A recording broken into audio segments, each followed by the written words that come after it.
Side after the residents of a Huntsville public housing building were left without hot water for 6 days.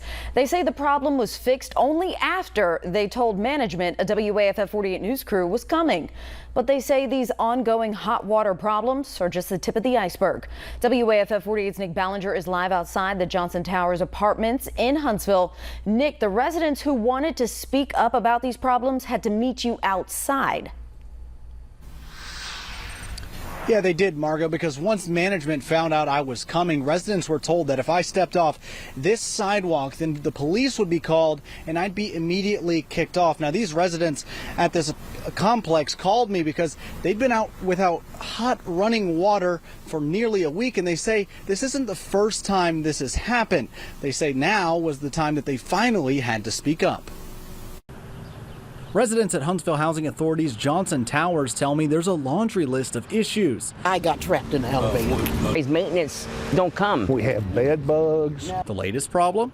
We just want hot water. Residents say they were without hot running water just shy of a week. I went straight into my apartment, freezing cold.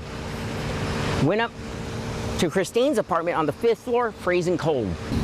We can't even take showers, bath, anything, wash dishes. You want to take cold showers, you go ahead and do something. That is your choice. That is your preference. But it is not mine. Danielle Strong has lived in the building for 5 years. She says the hot water is turned off nearly every week for the past couple of months. This is pitiful. You want the rent money, but you don't want to fix things. They care about the money more. They don't care about us. She started a petition with over 40 signatures to push management to fix the problem. The group of residents say a contractor came to fix the water issue this morning, only after they said they called WAFF. Strong even put up flyers to tell residents to share their issues with me. She says management took them down. They'll tell you here, if you don't like it here, get out, leave. They know we can't. I can't be scared. I'd rather be put out and somebody else get some good help than for me to sit back and be scared and be quiet. A representative from Huntsville Housing Authority showed up while we were outside and said they hadn't been notified of a majority of the issues. The executive director of HHA says the building's age is the root of many of the problems. This building is so old. They should have been condemned. A new grant-funded $350 million housing project is set to be built to house Johnson Towers residents by 2027.